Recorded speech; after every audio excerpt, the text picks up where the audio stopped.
Louvado seja o nosso Deus. Queridos, nós queremos convidar vocês a abrirem suas Bíblias no livro de Salmos. Temos aqui tido a graça de Deus de estar meditando nos livros dos Salmos. Hoje a exposição da palavra do Senhor vai ficar no Salmo de número 15. Abra sua Bíblia. O pessoal da projeção, eu quero informar que a versão que eu vou usar hoje é a NVI, tá bom? A nova versão, tem não? Tá em falta aí, né? Mas eu vou fazer a leitura dessa, da NVI, tá bom? Hoje o texto vai ser da NVI, que é a nova versão internacional. Diz assim o texto da palavra de Deus: Senhor, quem habitará no teu santuário? Quem poderá morar no teu santo monte? Aquele que é íntegro em sua conduta e pratica o que é justo, que de coração fala a verdade e não usa a língua para difamar, que nenhum mal faz ao seu semelhante e não lança calúnia contra o seu próximo, que rejeita quem merece desprezo, mas honra os que temem o Senhor, que mantém a sua palavra, mesmo quando sai prejudicado, que não empresta o seu dinheiro visando a algum lucro, nem aceita suborno contra o inocente. Quem assim procede nunca será abalado. Amém? Vamos orar mais uma vez, pedindo aqui a direção do Senhor. Oremos. Pai Santo e eterno Deus, aqui em tua presença, Senhor, queremos te agradecer pela tua palavra e suplicar que a mesma, Senhor, fale aos nossos corações, retratando para nós a tua vontade. Queremos desde já agradecer pelo que o Senhor vai fazer no nosso meio hoje, em nome do teu Filho amado, nosso Senhor e Salvador Jesus Cristo. Amém. Você consegue imaginar um lugar que você queria estar agora? Um lugar que você deseja muito, um lugar que você daria tudo para estar lá agora. O salmista Davi, quando fez a composição desses salmos, ele aqui expressa este lugar. Para o judeu, se tinha um lugar que para eles era muito importante, esse lugar se chama-se presença de Deus. E aqui o Salmo 15 é um salmo que retrata aquele que pode estar neste lugar, na presença de Deus. Quando eu escolhi a nova versão internacional, foi porque a maneira como foi traduzido esse texto do hebraico fica mais claro para nós entendermos a essência do que a mensagem quer nos dizer. Fiz parte uma vez de um encontro onde estava tendo o lançamento de uma Bíblia de estudo, e essa Bíblia tinha essa versão, nova versão internacional. E se tinha uma coisa que a gente ali comentava era: depois da NVI, quem poderá ir para o céu? Quem poderá ir para a presença de Deus? A maneira como o texto inicia com uma pergunta para nós. E a pergunta diz o seguinte: Senhor, quem habitará no teu santuário? Nas versões mais tradicionais tem: quem habitará no teu tabernáculo. O tabernáculo é uma tenda que, por sua vez, era uma casa comum naquela época em que o povo de Deus vivia um momento de peregrinação, um momento de nômade. O povo de Israel sai da escravidão do Egito, passa a habitar em tendas pelo deserto, e neste momento da saída deles do Egito para o deserto, Deus manda Moisés confeccionar uma tenda aonde ele chamou de tabernáculo. E esse tabernáculo, Deus prometeu que a sua glória estaria ali presente, a sua presença seria notória, a sua Shekinah, a sua presença poderosa, e estaria ali habitando no meio do deserto com o seu povo. Mas só que esse tabernáculo, ele tinha uma regra, toda uma indumentária para ele, toda uma preparação, medidas. Deus diz como tem que ser esse tabernáculo. E o mais importante para nós saber desse tabernáculo é que Deus está dizendo como deve ser feito, porque existe já um tabernáculo espiritual. Deus diz como deve ser o tabernáculo, porque está se copiando algo que já existe no campo espiritual. E se tinha algo que um judeu daquela época de Davi, época em que ainda não tinha sido construído o templo, mas almejava, era estar no meio deste tabernáculo, no meio da presença de Deus. E esse tabernáculo, ele era administrado por um sacerdote, e só o sumo sacerdote poderia estar ali no lugar mais santo dos santos desse tabernáculo. Se tem uma coisa que todo crente deveria e deve desejar, é estar na presença de Deus. Se tem algo que eu tenho notado nesses dias, é que muitas pessoas não têm valorizado estar na presença de Deus. Eu vejo que hoje, até a questão da pandemia tem se colocado como uma desculpa para não se buscar a Deus.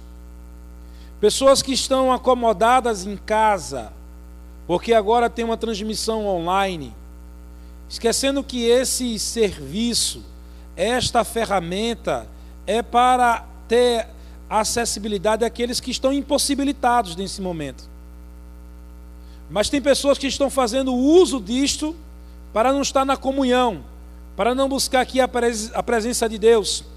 Eu quero dizer uma coisa a você: se tem algo que um crente deve desejar, almejar de todo o seu coração, é estar na presença de Deus. Porque se você não anelar isto, se você não desejar estar onde a glória de Deus é revelada, você ainda não se converteu.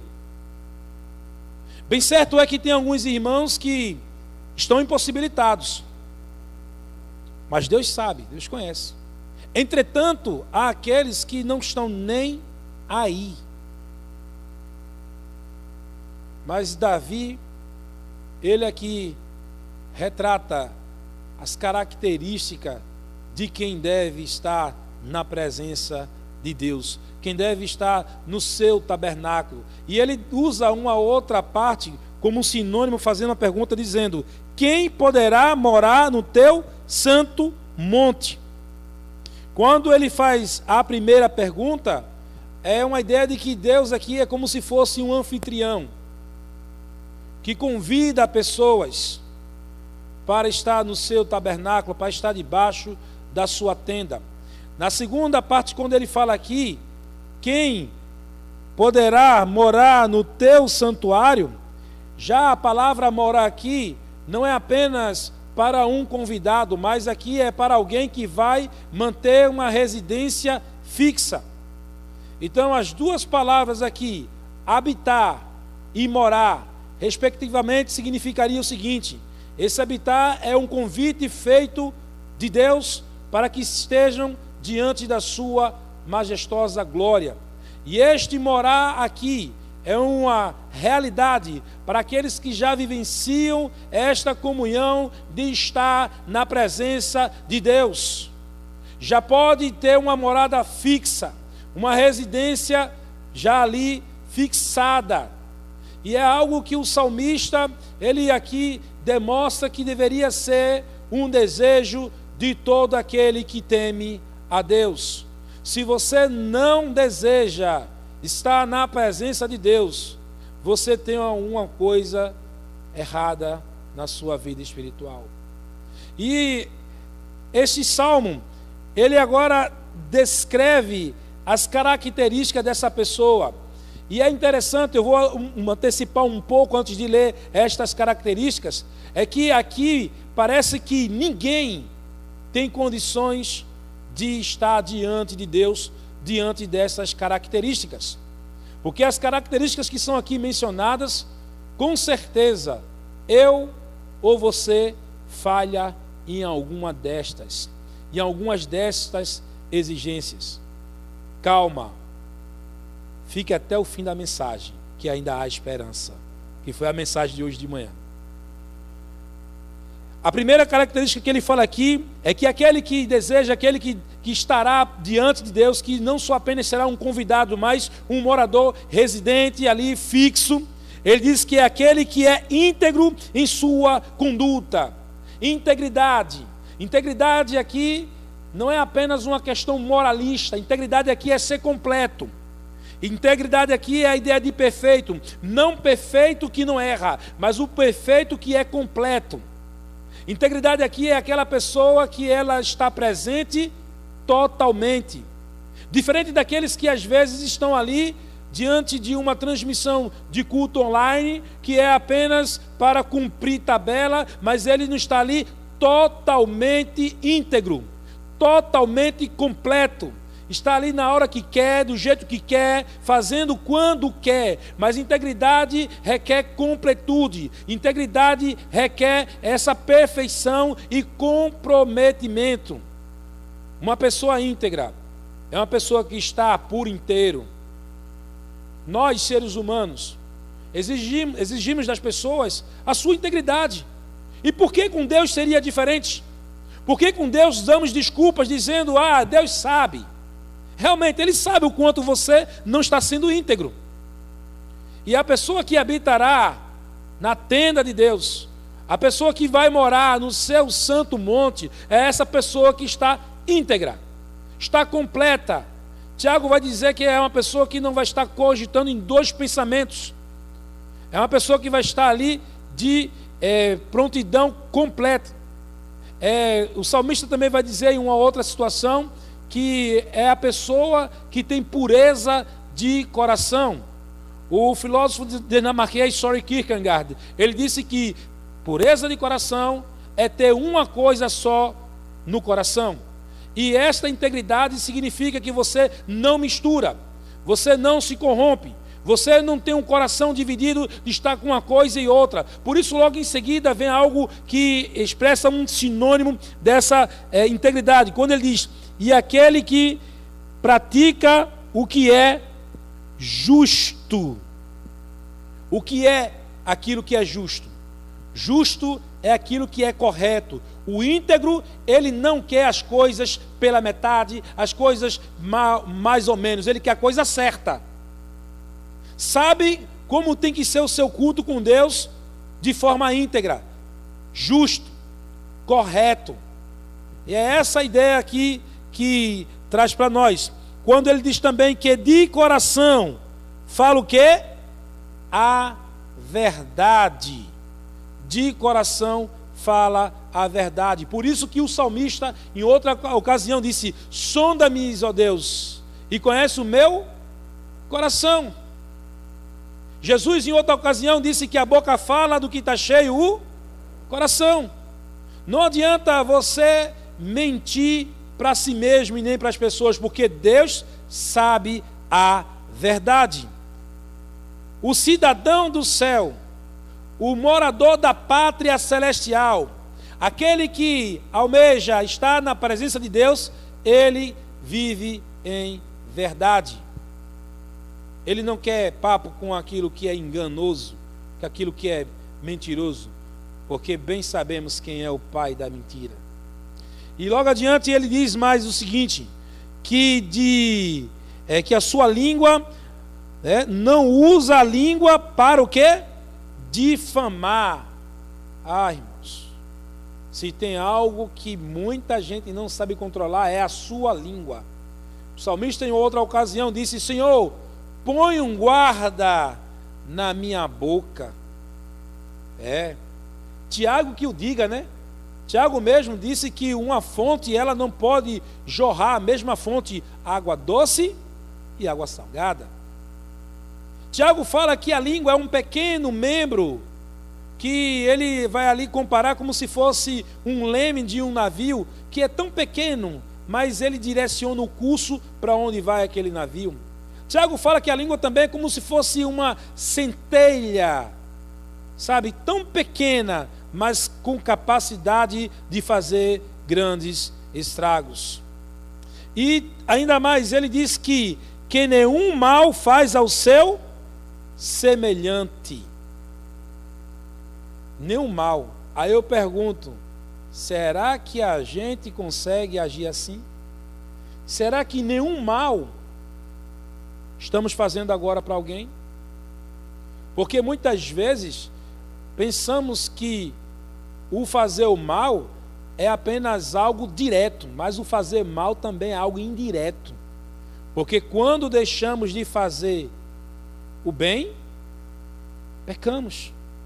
E chama-se pecado de omissão. Existe o pecado de omissão também. E aqui, quando ele retrata essa situação, ele pinta este quadro para nós, dizendo que e não lança calúnia contra o seu próximo. Não caluniar o próximo também é não fazer mal a ele. Calúnia. Quantas pessoas emprestam seus lábios para falar mal dos outros? Fala mal de tudo. Tem gente que fala mal de tudo. Fala mal porque faz, fala mal porque não faz. Fala mal porque a pessoa fez o que ela achava que não devia fazer, fala mal porque achava que tinha que fazer. Enfim, para quem quer falar mal, nada está bom. Só basta começar a falar. Então tem gente que é assim. Só vê maldade nas coisas. Nem sequer dá o direito da pessoa se defender. Tu visse fulano, tu visse onde ele entrou? Tu visse onde ele estava sentado?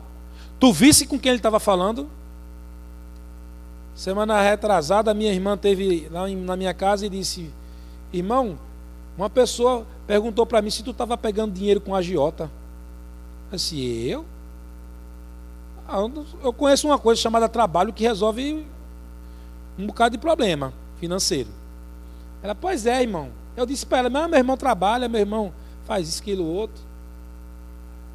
Aí a pessoa disse para ela: é porque eu vi ele conversando com um agiota. Eu vi não, né? Não, a pessoa não assume não, ela diz: me disseram. Me disseram que ele estava falando com a agiota. Mas sabe como é a coisa? Nem sequer sabe, porque o camarada que é pastor, que evangeliza, ele fala com quem? Só com crente? Não se escandalize quando você vê eu sentado num bar, tiver garrafa ali de cerveja, tiver gente fumando e eu lá no meio. Escandalize não, viu? Porque essas pessoas precisam ouvir de Jesus também.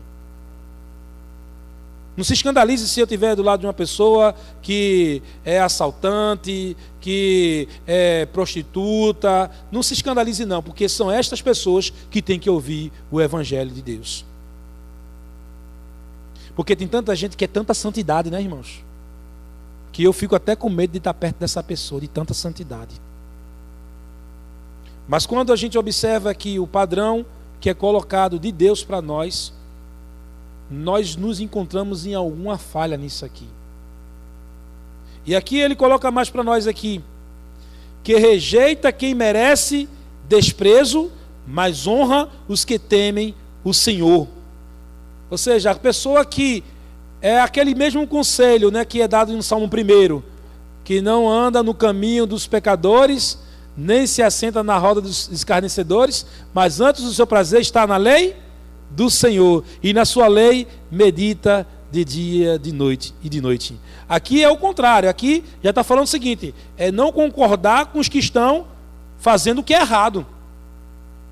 As pessoas que estão na reprovação, ou reprovando, mas antes concordar com os que estão temente a Deus. E logo adiante ele diz mais o seguinte: que mantém a sua palavra. Olha só, manter a sua palavra. Quantas pessoas que não têm palavra? E o pior é aquele que diz, pode confiar em mim porque eu sou crente. Olha, eu sou evangélico, viu? Pode confiar que eu volto para pagar. Esse é o pior que tem. Porque ele fica dando a carteirada. Ele não tem caráter suficiente para as pessoas confiar nele por ele mesmo. Ele tem sempre que estar usando algum subterfúgio de uma só palavra. Quantas pessoas que dão uma palavra aqui e amanhã dão outra palavra? Eu dou graças a Deus pelo uso do WhatsApp. Porque o que tem de gente dizendo uma coisa e dizendo que disse outra, está dizendo, você disse isso. Eu não disse não. Aí você vai lá, faz a busca e esfrega na cara aqui, ó, você disse. Muitas conversas minhas são pelo WhatsApp. A pessoa diz, não, você não disse não, você não disse, está aqui, está dito. Percebe? Então, o cidadão do céu, ele tem uma só palavra. O sim dele é sim, e o não dele é não. Sim, sim e não, não. Não tem meio termo. Ele não vai dizer uma coisa hoje, amanhã outra. Não, tem uma palavra só.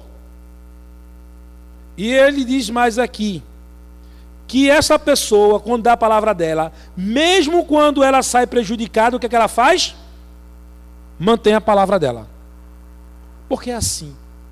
Tem gente que muda de opinião de acordo com a situação. A situação mudou, ela mudou. Não, vou manter aqui, não. Mudou a situação, eu mudo também. Porque uma pessoa que tem caráter, dignidade, ela não muda com a situação. Ela é o que é. E ponto final. E aí, por fim, o texto diz que não empresta o seu dinheiro visando o quê? Algum lucro, e nem aceita suborno contra o inocente. Veja só, que não aceita dinheiro, que não empresta dinheiro, visando o lucro. Olha o agiota aqui da história, apareceu aqui. O agiota. Aqui não está falando sobre o empréstimo que você pega no banco não, viu, irmão? Deixa eu explicar bem isso aqui.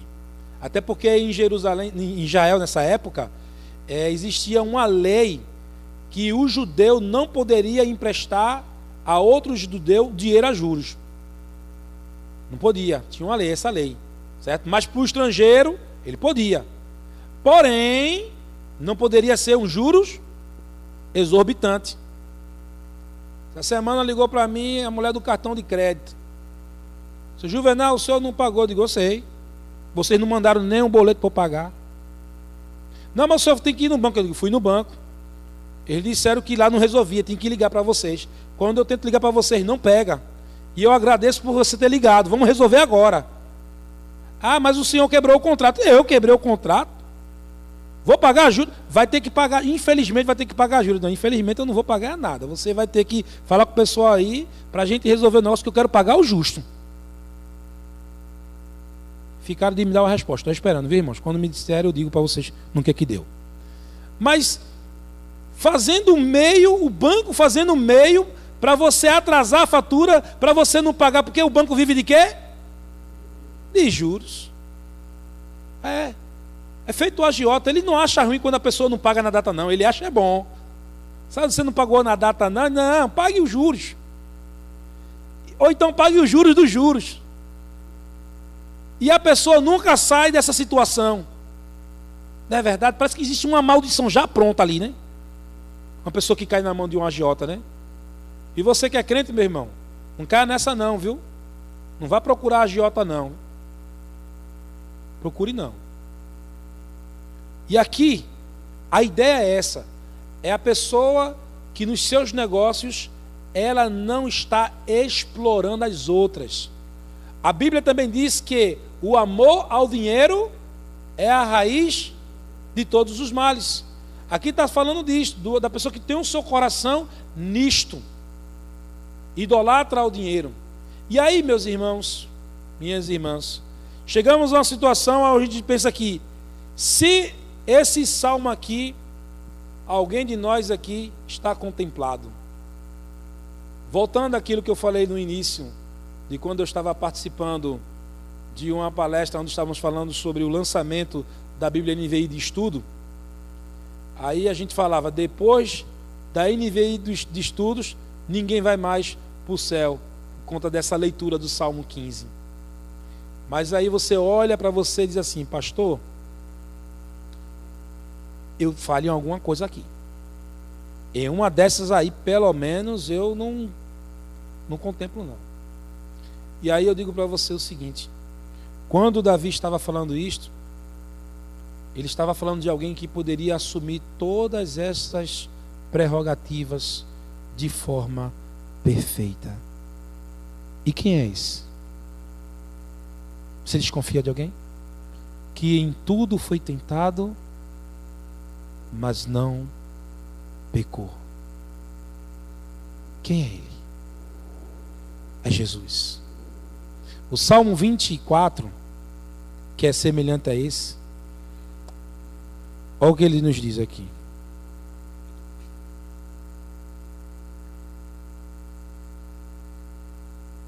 A partir do versículo 3. Quem poderá subir o monte do Senhor?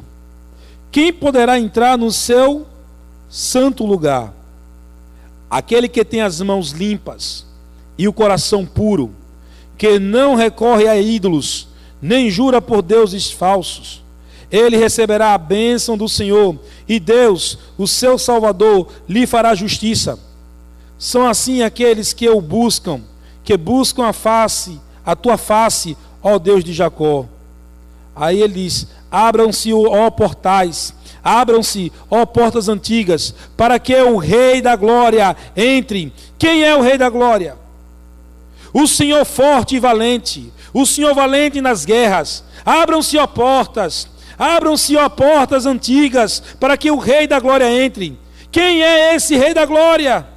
O Senhor dos Exércitos. Ele é o Rei da Glória. É Jesus, meus irmãos. É Ele quem assume todas as prerrogativas de um verdadeiro cidadão do céu. E aonde a gente pode encontrar nele, meus irmãos, a nossa solução, a nossa saída para essa situação. Sabe por quê? Porque aqui diz, ó, abra sua Bíblia lá em Hebreus, capítulo de número 9. Olha o que ele diz aqui assim. Hebreus 9 todo, eu recomendo que você leia ele todo. Eu vou ler aqui 2 versos. Verso 24 diz: pois Cristo não entrou em santuário feito por homens. E que santuário é esse? É deste santuário aqui, desse tabernáculo que Davi fala aqui no Salmo 15. Jesus, ele entrou nesse tabernáculo, nesse santuário.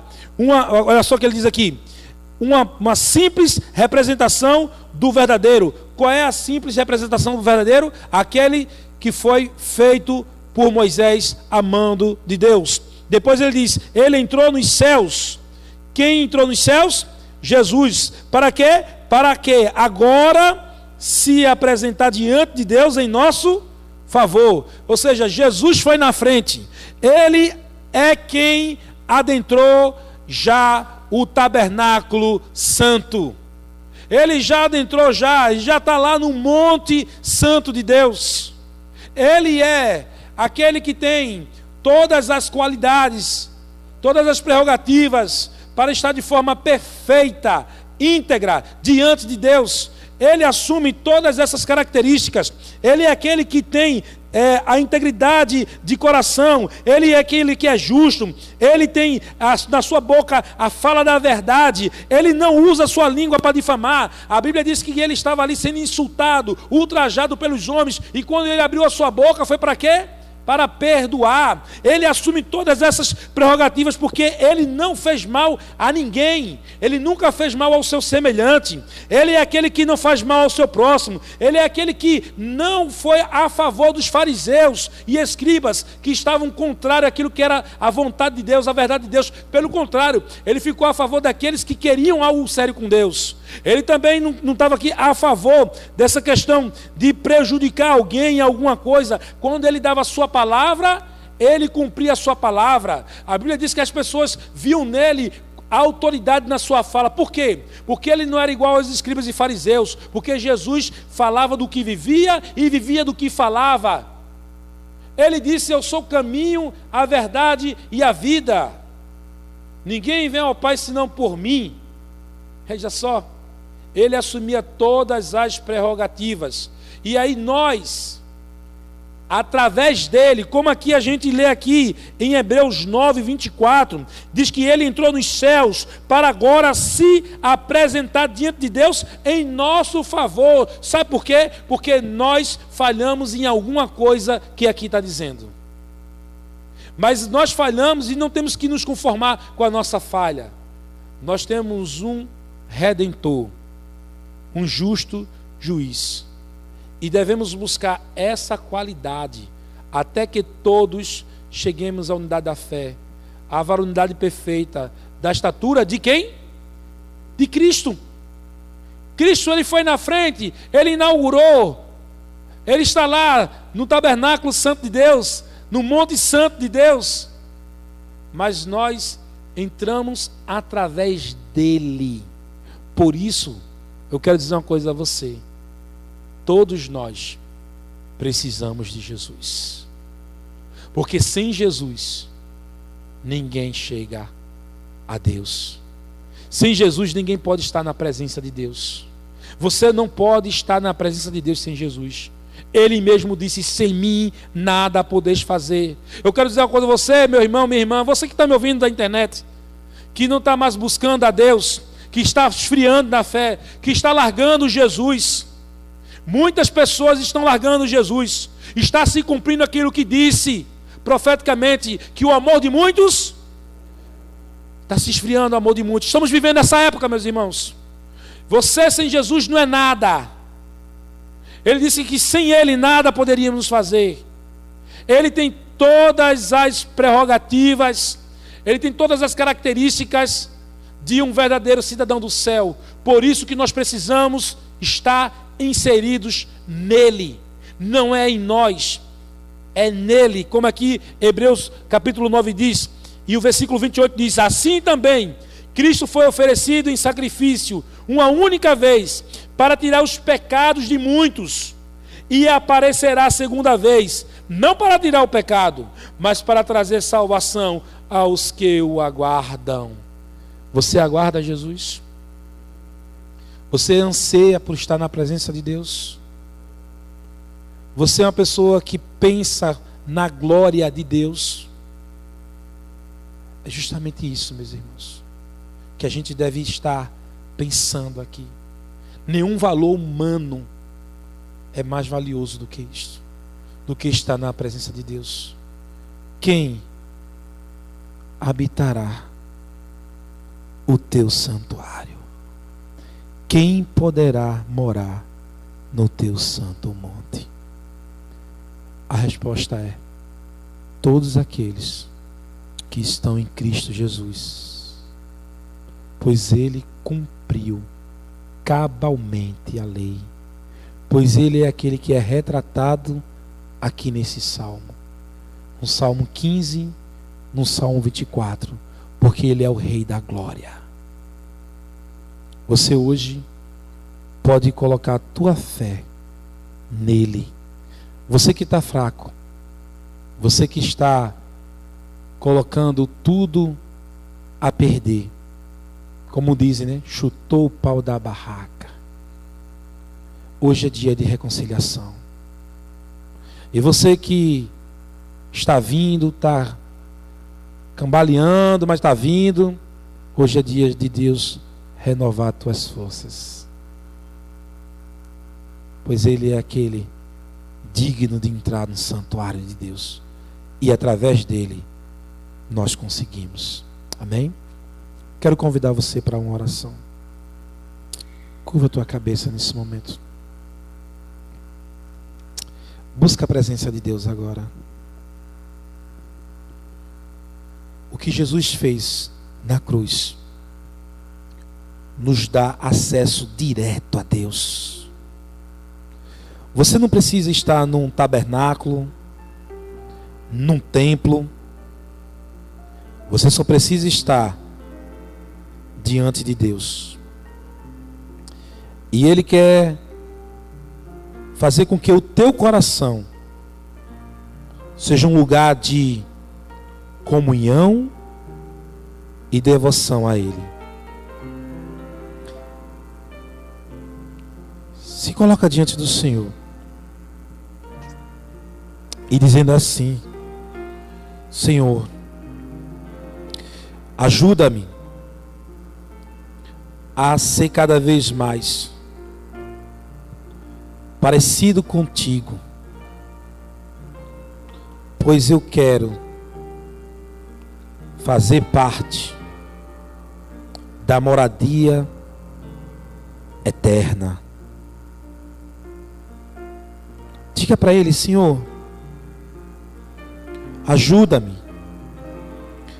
a firmar os passos, a cumprir com a Tua vontade, a ser aquilo que o Senhor já designou para eu ser. Ajuda-me na minha fé. Fala para Deus. Deixa eu orar com você. Pai Santo, aqui em Tua presença, Pai, queremos Te agradecer pela Tua palavra. Te agradecemos porque o Senhor enviou Teu Filho Jesus, e Ele adentrou o tabernáculo santo, não este feito pelas mãos dos homens, mas aquele que é celestial, aquele que é eterno, e através dele, Pai, Tu nos dás livre acesso, pois conforme a Tua palavra nos diz, Senhor, que com o sacrifício feito de Jesus, Ele haverá de nos limpar todos os nossos pecados. E Ele tem, Senhor, nos perdoado os pecados de ontem, dos pecados de hoje, e vai nos perdoar os pecados de amanhã. Ó Pai, e aguardamos, almejando a segunda vez que Ele virá, não mais para tirar os pecados, mas para vir com a sua salvação para todos aqueles que dizem: Maranata, ó vem Senhor Jesus. Por isso que nós queremos agradecer a Ti. Te agradecemos por tudo, em nome do Teu Filho amado, o nosso Senhor e Salvador Jesus Cristo. Amém. Que Deus abençoe a sua igreja.